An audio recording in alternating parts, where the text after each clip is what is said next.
વડોદરામાં ઝડપાયો ગેંગનો સાગરીત હુકાર, દાઉદ લાલાને પકડવામાં મળી એટીએસને સફળતા। રાજકોટમાં દેશી બોમ્બ પ્લાન્ટ કેસમાં થયો ખુલાસો, ડરાવવા માટે બનાવાયો હતો બોમ્બ પ્લાન્ટ કરવાનો પ્લાન। ગૃહમાંથી સસ્પેન્ડ કરવા બદલ પરેશ રાણાની બેઠા ધરણા પર, બાદમાં સસ્પેન્ડ ખેંચાયો પરત। વિધાનસભામાં ગાજે કુપોષિત બાળકોનો મુદ્દો, સૌથી વધુ કુપોષિત જિલ્લો દાહોદ। મહેસાણામાં લાગ્યા પાટીદાર અને દલિત આંદોલન બંધ કરાવવા માટેના પોસ્ટર બન્યા ચર્ચાનું કેન્દ્ર। સુરતમાં તસ્કરોનું તરખાટ, કાપડના કારખાનામાં ત્રાટકે તસ્કર, ઘટના સીસીટીવીમાં કેદ। વીટીવીના કેમ્પેઇન એમએલએ રિપોર્ટ કાર્ડમાં આજે જુઓ માંજલપુરના ધારાસભ્ય યોગેશ પટેલનું રિપોર્ટ કાર્ડ, જાણો તેમની કામગીરીના લેખાજોખા।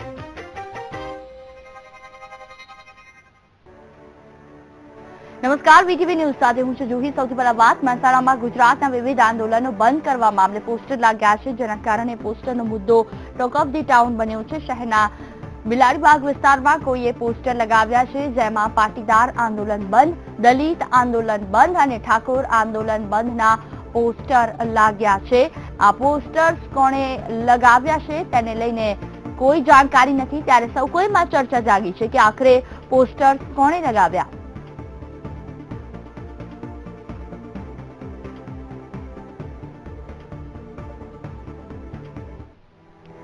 1.97 કરોડની છેતરપિંડીના કેસ મામલે પાસ કન્વીનર દિનેશ બામણિયા અને રાજેશ ઉમરેટિયાને પોલીસે કોર્ટ સમક્ષ રજૂ કરી 10 દિવસના રિમાન્ડની માંગ કરી।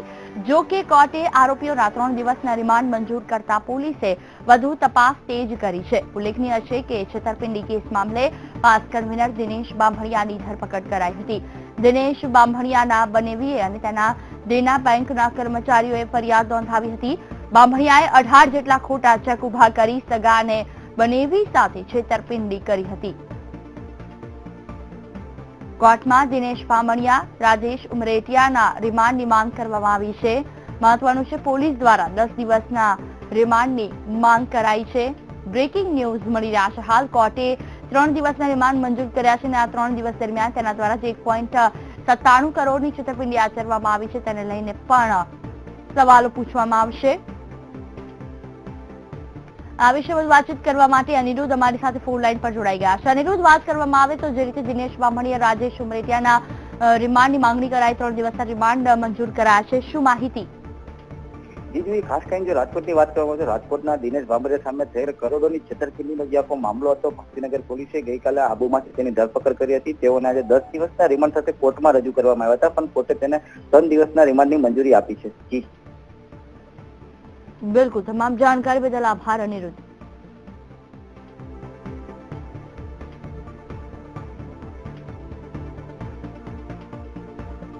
રાજકોટના ગિરનાર સિનેમામાં 2 શખ્સોએ તોડફોડ મચાવી અને તોડફોડની આ ઘટના સીસીટીવીમાં કેદ થઈ। રાજકોટના જિલ્લા પંચાયત વિસ્તારમાં ગિરનાર સિનેમામાં શો ચાલુ હતો, એ દરમિયાન 2 શખ્સો ધસી આવ્યા અને સિનેમાના ગેટના કાચ તોડી નાખ્યા હતા। આ તોડફોડ સિનેમાની સિક્યોરિટીનો કોન્ટ્રાક્ટ અગાઉ જેને આપવામાં આવ્યો હતો તેના માણસોએ કરી હતી, કારણ કે જૂની સિક્યોરિટીનો કોન્ટ્રાક્ટ રદ કરીને નવી સિક્યોરિટી કંપનીને કોન્ટ્રાક્ટ આપવામાં આવ્યો હતો, જેથી બંને સિક્યોરિટીના કર્મચારીઓ વચ્ચે ઝઘડો થયો હતો। હાલ તો પોલીસે સીસીટીવી ફૂટેજના આધારે તપાસ શરૂ કરી છે। પેલા બંને સિક્યુરિટી અને અત્યારની જે સિક્યુરિટી ને બંને કેટલા ટાઈમથી ઝઘડા ચાલે છે ને 11 ને કંઈક 11:30 ની વચ્ચે ને 2 વ્યક્તિ આવ્યા, લાકડીઓ ને જે તોડફોડ કરી અને એ ચાલ્યા ગયા ને પછી જે થયું એ કાંઈ મને ખબર નથી। સુરતમાં દિન પ્રતિદિન તસ્કરોનો આતંક વધતો જઈ રહ્યો છે, ત્યારે ફરી સુરતના પાંડોળ વિસ્તારમાં આવેલા એક કાપડના કારખાનામાંથી સાડી ભરેલા પોટલાની ચોરી થઈ ગઈ। વેડ રોડ પરની સહયોગ સોસાયટીમાં વિપુલભાઈ નામનો શખ્સ કાપડને વેચવાનું કામ કારખાનું ધરાવે છે, ત્યાં ગત મોડી રાત્રિના 3 તસ્કરો રિક્ષામાં આવ્યા અને કારખાનામાંથી ચોરી કરી ફરાર થઈ ગયા। આ સમગ્ર ઘટના સીસીટીવીમાં કેદ થઈ ગઈ, જેમાં 3 શખ્સો ચોરી કરી ફરાર થઈ જતા જણાઈ આવે છે। આશરે 52,000 કિંમતના માલની ચોરી થતા કારખાના માલિકે ચોક બજાર પોલીસ મથકમાં ફરિયાદ નોંધાવી, જે બાદ ચોક બજાર પોલીસે ઘટનાના સીસીટીવીના આધારે ચોરને પકડવા માટે કવાયત હાથ ધરી છે. મહત્વનું છે, એક જ અઠવાડિયામાં ચોરીની આ ચોથી ઘટના હોવાથી પોલીસ તંત્રની કામગીરી પર પણ સવાલ ઉઠી રહ્યા છે. આ તરફ રાજસ્થાનના ચિત્તોડમાં ફાયરિંગ કરીને ફરાર થયેલો ડી ગેંગનો સાગરીત અમદાવાદના જુહાપુરા વિસ્તારમાંથી ઝડપાયો છે. ગુજરાત એટીએસની ટીમે ખુખાર આરોપી દાઉદ લાલાને ઝડપી પાડીને ચિત્તોડ પોલીસને સોંપ્યો છે. એટીએસના ઇન્ચાર્જ આઈજીના દાવા પ્રમાણે પકડાયેલો દાઉદ લાલા શરીફ ખાનના પિતરાઈ ભાઈ છે. તે ગમે ત્યારે ફાયરિંગ કરી શકે તેવો ભયંકર અને માથાભારે આરોપી છે, જેથી તેને પકડવો પોલીસ માટે પડકાર હતો. જો કે એટીએસની ટીમે તેને ગણતરીના કલાકોમાં જ ઝડપી પાડ્યો છે. દાઉદ લાલા સામે હત્યા, હત્યાની કોશિશ અને મારામારી સહિત 15 થી 20 ગુના નોંધાયેલા છે અને હત્યાના એક ગુનામાં તે લગભગ 10 વર્ષની સજા કાપી ચૂક્યો છે. હાલ પણ તે જામીન પર મુક્ત થયો હતો. તે દરમિયાન તેણે નિંબાહડામાં 2 ભાઈઓ પર 8 રાઉન્ડ ફાયરિંગ કર્યું અને ભાગીને અમદાવાદ આવી ગયો. દાઉદ લાલા દાઉદ ઇબ્રાહીમની ગેંગમાં કામ કરતો હોવાનું પણ જાણવા મળ્યું છે. આ ફાયરિંગ કરવાની ટેવ વાળો છે અને ફાયરિંગનો ગુનો એણે કરેલો છે. રાયોટિંગ અને 302 નો પણ એણે ગુનો કરેલો છે. અને આ દાઉદ ખાન, ડેરા ખાન પઠાણને કોઈ પણ સંજોગોમાં પકડવો બહુ જરૂરી છે. તો તમે એમાં મદદરૂપ થાવ. હાલમાં એ અમદાવાદ આવ્યા છે એટલે અમે એને પકડ્યો છે. આગળની હકીકત રાજસ્થાન પોલીસ પાસે છે, એ કરશે. હાલમાં જે ગુનો દાખલ થયેલો છે એ કોતવાલી પોલીસ સ્ટેશન 123/17 ગુનાના કામે અમે આરોપી પકડીએ છીએ. ગેંગસ્ટર દાઉદ લાલાને ચિત્તોડની પોલીસ શોધી રહી હતી. તે દરમિયાન તેમને જાણકારી મળી હતી કે દાઉદ લાલા અમદાવાદમાં છુપાયેલો છે, જેથી ચિત્તોડના એસીપીએ ગુજરાત એટીએસની મદદ માંગી. વાતે ગંભીરતાથી લઈને આરોપીને શોધવા એટીએસની ટીમ કામે લાગી હતી અને ગણતરીના કલાકોમાં જ પોલીસે માહિતી મેળવી લીધી કે દાઉદ લાલા જુહાપુરામાં ક્યાંક છુપાયો છે, જેના આધારે તપાસ કરીને પોલીસે તેને ઝડપી પાડ્યો છે. દાઉદ લાલા સામે વધુ કાર્યવાહી હવે ચિત્તોડ પોલીસ કરશે. એટીએસે દાઉદ લાલાને ચિત્તોડ પોલીસને સોંપ્યો. આ આરોપી એક એવો ભયંકર માથાભારે આરોપી છે કે ગમે ત્યારે ફાયરિંગ કરે, ગમે તે ઇન્સિડન્ટ બને, એટલે એની પણ અમે લોકોએ કાળજી રાખેલી હતી. રાજસ્થાનના મર્ડરના ગુનામાં એ 7 વર્ષની સજા પણ કાપી ચૂકેલો છે અને જામીન ઉપર છૂટ્યા બાદ એણે ફાયરિંગનો ગુનો કરેલો હતો. એ છેવટે અમે શાહલામ ને આજુબાજુના વિસ્તારમાં તપાસ કરેલી અને આ આરોપીને અમે પકડી લીધો છે. નજીક ખોડિયારનગરમાં 1.5 માસ પહેલા મળેલા ટાઈમર બોમ્બ પ્રકરણમાં રાજકોટ પોલીસ મૂળ સુધી પહોંચે પહેલા અમદાવાદ ક્રાઇમ બ્રાન્ચે સમગ્ર મામલે ખુલાસો કર્યો છે. મોરબીના જસદણમાંથી માતા અને 2 પુત્રો સહિત 4 વ્યક્તિની ધરપકડ કરી. પોલીસની પ્રાથમિક તપાસમાં જમીન તકરાર, દુશ્મનાવટમાં પડોશીને બોમ્બથી ઉડાવી દેવાનો પ્લાન હોવાનું બહાર આવ્યું છે. અમદાવાદ ક્રાઇમ બ્રાન્ચે મોરબીના જસદણ ખાતેથી રાજકોટમાં રહેતા વિજય પટેલ, જય પટેલ અને તેની માતા નંદુબહેન તથા પ્રવીણ ઉર્ફે પવલો ઉર્ફે પદિયો કોળી પટેલની ધરપકડ કરી. જય દેશી બનાવટનો ટાઈમ બોમ્બ બનાવવામાં પ્રવીણને મદદ કરનારા અન્ય 2 શખ્સોની શોધખોળ હાથ ધરવામાં આવી છે. પોલીસે પ્રાથમિક તપાસમાં નંદુબહેન પટેલને જમીનની તકરાર ચાલતી હતી, જેને લઈને દુશ્મનાવટ બહાર પાડવા માટે સામેવાળી વ્યક્તિને બોમ્બથી ઉડાવી દેવાનો વ્યવસ્થિત પ્લાન ઘડવામાં આવ્યો હતો.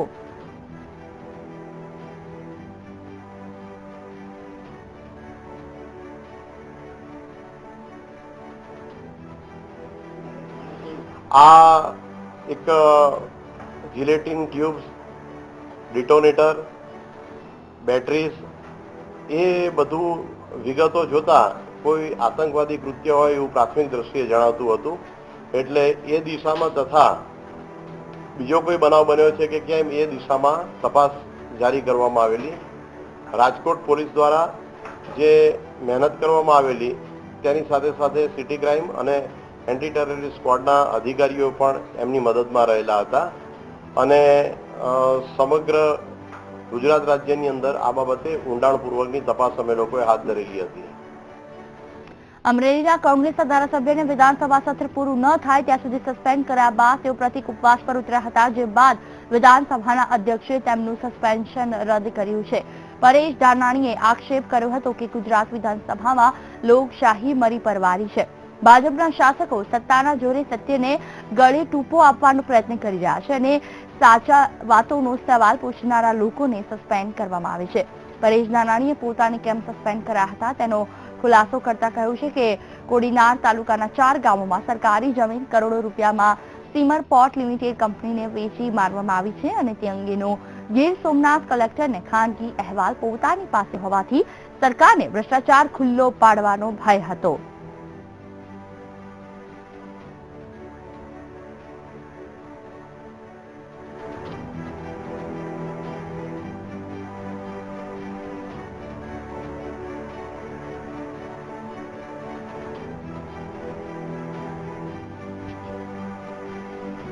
વિધાનસભા ખાતે ઉપવાસ પર ઉતર્યા બાદ પરેશ ધાનાણીનું સસ્પેન્શન રદ કરાયું. અમરેલીના કોંગ્રેસના ધારાસભ્ય ઉપવાસ પર ઉતર્યા હોવાની જાણકારી મળતા કોંગ્રેસના નેતાઓએ વિધાનસભાના અધ્યક્ષને રજૂઆત કરી હતી, જે બાદ કોંગ્રેસના નેતાઓએ ધારાસભ્ય સાથે મુલાકાત કરીને વિધાનસભામાં પ્રવેશવા માટે આમંત્રણ આપ્યું. ત્યારબાદ અધ્યક્ષે પરેશ ધાનાણીનું સસ્પેન્શન રદ કર્યું છે.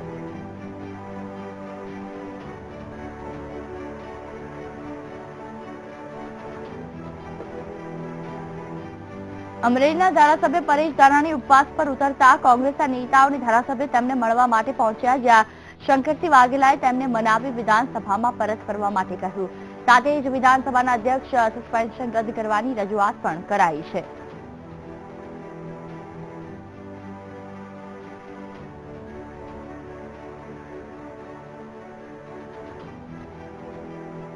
માન્ય પરેશભાઈ, અમે કહીએ છીએ કે આપ પધારો મારી વિરોધ પક્ષના કાર્યાલયમાં, ત્યાં જે કઈ વિધિ થાય એના ભાગીદાર બનો, એટલે હું માનું ત્યાં સુધી આ પ્રશ્ન અહીં પતી જાય. અધ્યક્ષશ્રી એમને સન્માન સાથે જાહેરાત કરશે કે હમણાંથી જ પરેશભાઈ વિધાનસભાના એમાં કાર્યવાહીમાં ભાગ લઈ શકશે. આ વાત પૂરી થાય છે. કોંગ્રેસના ધારાસભ્યને વિધાનસભા સત્ર પૂરું ન થાય ત્યાં સુધી સસ્પેન્ડ કર્યા બાદ તેઓ પ્રતિક ઉપવાસ પર ઉતર્યા હતા, જે બાદ વિધાનસભાના અધ્યક્ષે તેમનું સસ્પેન્શન રદ કર્યું હતું અને તેમણે કહ્યું કે ગુજરાત વિધાનસભામાં લોકશાહી મરી પરવારી છે. ગુજરાત વિધાનસભાની અંદર લોકશાહી મરી પરવારી છે. ભારતીય જનતા પાર્ટીના શાસકો સત્તાના જોરે, બહુમતીના જોરે સત્યને ગળે ટૂંકો આપવાનો વારંવાર પ્રયાસ કરે છે અને સાચી વાતોના સવાલ પૂછનારા લોકોને સત્ર સમાપ્તિ સુધી સસ્પેન્ડ કરવાની ચેષ્ટાઓ કરી રહ્યા છે. ત્યારે ગઈકાલે વિના કોઈ કારણે પરેશ ધાનાણી નામના એક નાના એવા કાર્યકર્તાને સવાલ પૂછતા પણ આ સરકારે રોક્યો અને સાચી વાત વિધાનસભાના ગૃહ ઉપર ઉજાગર ન થાય એટલે સત્ર સમાપ્તિ સુધી વિના કોઈ કારણે સસ્પેન્ડ કર્યું. અમરેલી જિલ્લામાં કૃષિ 2012ના ખરીફમાં મગફળી અને કપાસના પાક વીમામાં જમીનની વિસંગતતાઓને લઈ અને મારો પ્રશ્ન ક્રમાંક 30,822 ક્રમાંક હતો અને આ પ્રશ્ન વિધાનસભા અધ્યક્ષશ્રીએ માન્ય કર્યો હોવા છતાં સરકારે વિધાનસભાના અધ્યક્ષના આદેશનું અવમાન કરીને પણ મારા પ્રશ્નનો જવાબ ન આપ્યો. સરકારી ખરાબાની જમીન, સાથળીના ખોટા હુકમો, મંત્રાલયમાં મંત્રીશ્રીઓના દબાણને વશ એને 50 વર્ષ પછી કબજો આપવામાં આવે, એની પાકી નોંધ પડે અને 8મા દિવસે સીમર પોર્ટ લિમિટેડને કરોડો રૂપિયાના ખર્ચે વેચી દેવામાં આવે અને એનો ગીર સોમનાથ કલેક્ટરનો ખાનગી અહેવાલ, એની નકલ, આખી ફાઇલ મારી પાસે ઉપલબ્ધ છે. આ કરોડો રૂપિયાનો ભ્રષ્ટાચાર છતો થવાનો હતો. એટલા માટે આ સરકારે પરેશ ધાનાણીને વિધાનસભા ગૃહની કાર્યવાહીથી વંચિત રાખવા સત્ર સમાપ્તિ સુધી સસ્પેન્ડ કર્યો છે. રાજ્યમાં વધી રહેલો કુપોષિતનો મુદ્દો વિધાનસભામાં ફરી એક વખત ગુંજ્યો, જે બાદ કુપોષિત મુદ્દે રાજ્ય સરકારે ચોંકાવનારા આંકડા રજૂ કર્યા. વાત બનાસકાંઠાની કરીએ. બનાસકાંઠામાં કુલ 7,713 બાળકો કુપોષિત હોવાનું સામે આવ્યું. એવી જ રીતે ભરૂચમાં 3,250, જૂનાગઢમાં 2,657, નવસારીમાં 1,100, પંચમહાલમાં 7,546, છોટાઉદેપુરમાં 7,203, ડાંગમાં 4,750, દાહોદમાં અધધ કહી શકાય તેવા 9,975 બાળકો કુપોષિત હોવાનું સામે આવ્યું છે. વાત સાબરકાંઠાની કરીએ. 8,020 બાળકો કુપોષિત છે. સાથે જ ખેડામાં 8,161, ગાંધીનગરમાં 3,946, સુરેન્દ્રનગરમાં 6231 બાળકો કુપોષિત હોવાનું સામે આવ્યું. મહત્વનું છે કે દાહોદ જિલ્લામાં સૌથી વધારે બાળકો કુપોષિત છે.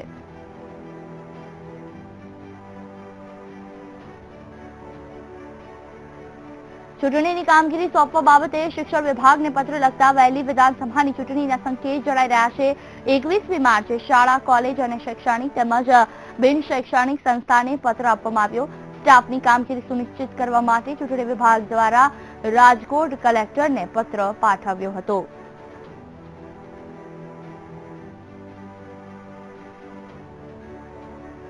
વર્ષ 2007માં અજમેર દરગાહ બ્લાસ્ટ કેસમાં એનઆઈએની વિશેષ અદાલતે આજે ચુકાદો આપ્યો છે, જેમાં ભરૂચના ભાવેશ પટેલ અને દેવેન્દ્ર ગુપ્તાને જન્મટીની સજા ફટકારવામાં આવી.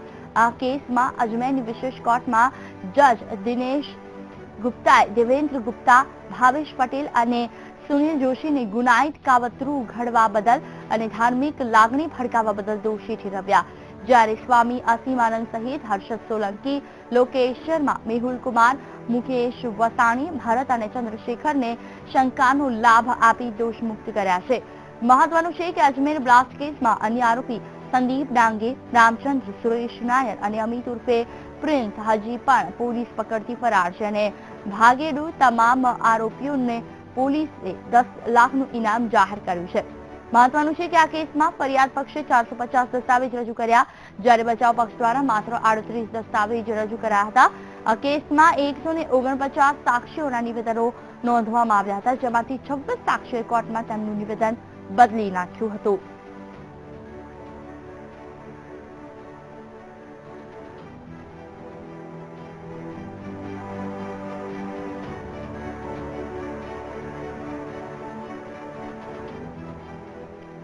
રાજકોટમાં 4 મંડળીઓના નાણાકીય વ્યવહાર સ્થગિત કરવા વિરોધ કરાયો છે. પડધરી ગામે ખેડૂતોએ ડિસ્ટ્રિક્ટ બેંક સામે પોતાનો વિરોધ નોંધાવ્યો. સાથે જ મોટી સંખ્યામાં ખેડૂતો એકઠા થઈ રેલી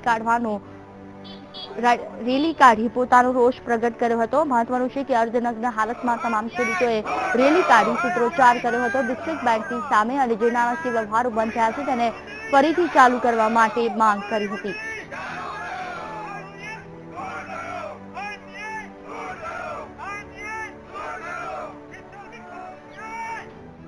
ચકચારી ડીપીએસ સ્કૂલ વિવાદ મામલે વાલીગણોએ શિક્ષણ મંત્રી ભૂપેન્દ્રસિંહ ચુડાસમા સાથે ખાસ મુલાકાત કરી, જ્યાં શિક્ષણ મંત્રી તરફથી વાલીઓને ફી વધારાના વિવાદ મામલે પૂરતો સહકાર આપવાની ખાતરી ભરતા વાલીઓએ રાહતનો શ્વાસ લીધો છે.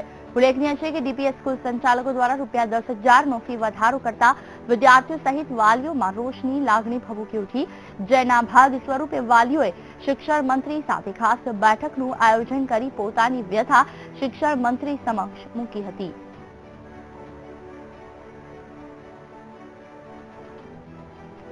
અમદાવાદના લોન્જ 9 હુક્કા બાર પર પોલીસે ચોક્કસ બાતમીને આધારે દરોડા પાડી 8 શખ્સોની ધરપકડ કરી. પોલીસે હુક્કાનો ફ્લેવર કબજે કરી કાયદેસરની કાર્યવાહી હાથ ધરી છે.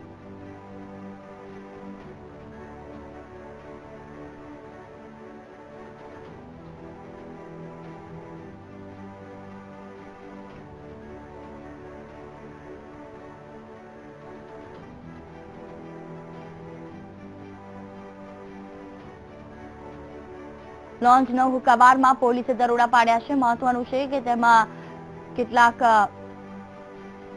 હુક્કા બારના ફ્લેવર જપ્ત કરવામાં આવ્યા છે. આ સાથે સાથે સિગારેટની પણ બોક્સ કેટલાક જપ્ત કરાયા છે.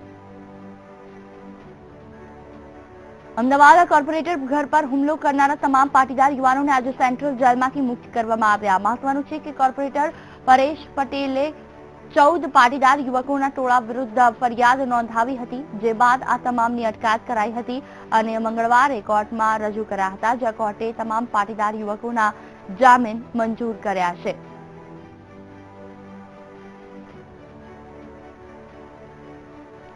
રાજકોટમાં નકલી ચલણી નોટ ઝડપાવાના મામલે એનઆઈએ તપાસમાં આરોપી કેતન દવે દ્વારા ડુપ્લિકેટ નોટ બનાવવાનું કારસ્તાન ચલાવતો હોવાનું સામે આવ્યું, જેમાં 2000ના દરની નકલી ચલણી નોટો અને એક વેપારીને આપી હતી.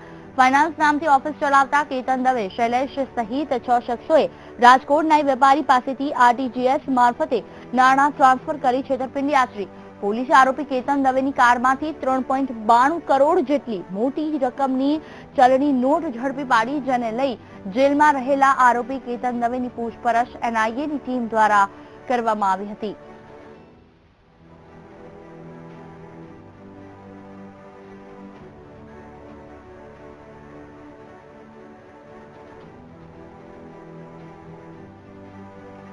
વીટીવીના વિશેષ અભિયાન એમએલએનું રિપોર્ટ કાર્ડ બોલે છે. આજે વાત કરીશું વડોદરા જિલ્લાની માંજલપુર વિધાનસભા બેઠકની, જ્યાં ધારાસભ્ય પદે કાર્યરત છે ભાજપના યોગેશ પટેલ.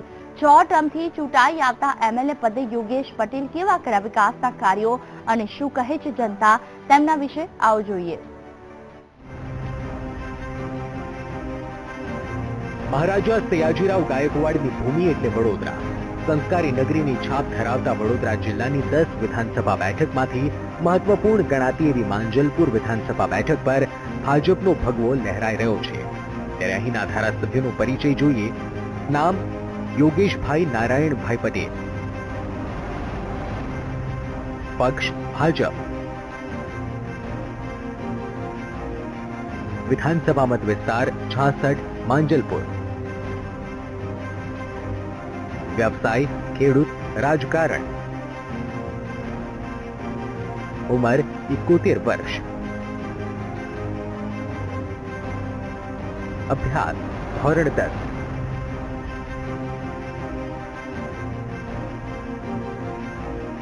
છ ટર્મથી ધારાસભ્ય તરીકે ચૂંટાઈ આવતા યોગેશ પટેલ 5 ટર્મથી રાવપુરા બેઠક પરથી ચૂંટણી લડતા હતા. જોકે વર્ષ 2012ના નવા સીમાંકન મુજબ રાવપુરામાંથી માંજલપુર બેઠક અલગ પડી અને યોગેશ પટેલે માંજલપુર બેઠકને પસંદ કરી અહીં પાટીદારોની વધુ વસ્તીનો તેમને લાભ ઉઠાવ્યો. ત્યારે વર્ષ 2012ની ચૂંટણીમાં યોગેશ પટેલને 92,642 મત મળ્યા, જ્યારે કોંગ્રેસના ઉમેદવાર ચિન્નમ ગાંધીને 40,857 મત મળ્યા. આમ તેઓ એમએલએ પદે ચૂંટાઈ આવ્યા. ત્યારે વર્ષ 2012માં તેમણે 11 કરોડ 34 લાખની સંપત્તિ જાહેર કરી હતી.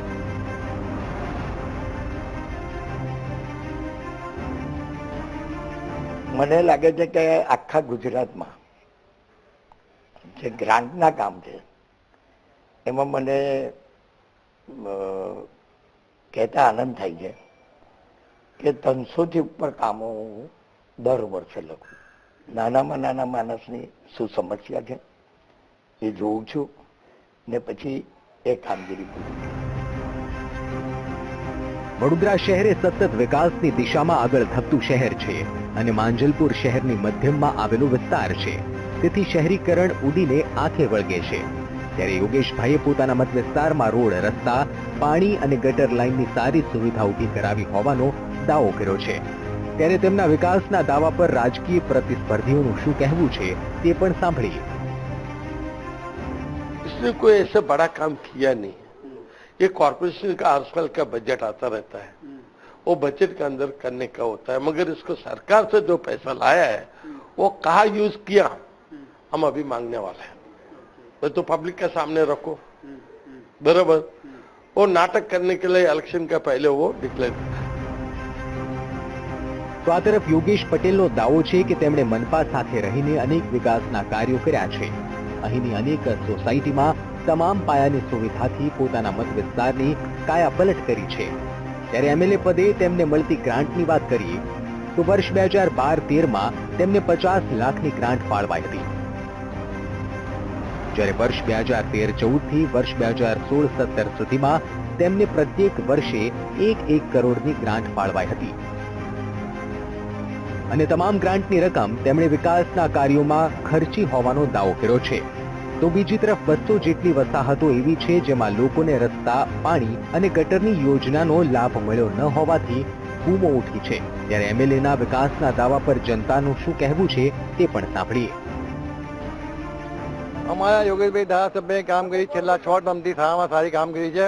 અહીં જંગલ હતું એનો મંગલ તમે જોઈ શકો છો. તમે દરેકે નગરમાં ફરો, નગરોમાં તમે જોઈ શકો છો. નગરોમાં જાઓ, દરેકે સ્ટ્રીટ લાઇટો છે, દરેકે પીવારો છે, દરેકે દરેક વસ્તુ આપેલી છે. આ વિસ્તારની એવી નજર છે, બારીકાઈથી એ પોતે આખી વિસ્તારની નજરથી એમણે સર્વે કરેલું જોયેલું છે કે કઈ કામ કેટલું બાકી છે, કેટલું કરવા લાયક છે. જે કરવા લાયક હોય તાત્કાલિક અમલ થઈને એમનું કામ પતાવી દે છે. આમાં આવતા તો છે નહીં, આમાં દેખાતા જ નથી હમણાં. અને અમારા ગટર માંજલપુર ગામમાં પાણીની બહુ તકલીફ પડે છે.